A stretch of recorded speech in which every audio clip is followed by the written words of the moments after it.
I really liked the magnetic bar that I had in my other bathroom. So I am going to install an even bigger one in this medicine cabinet, and I wanted to show it to you. So it is 24 inches long, and mine has a place to put in hooks to hang things.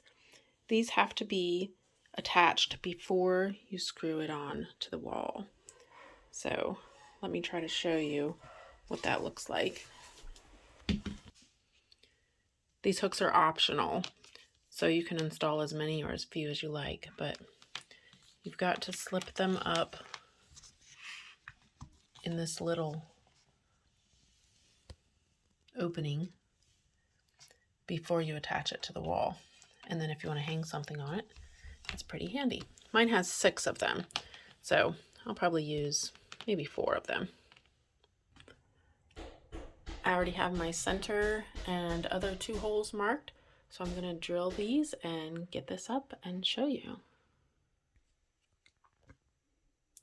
And there it is.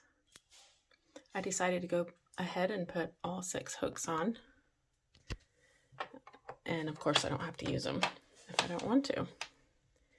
So now I'm going to show you.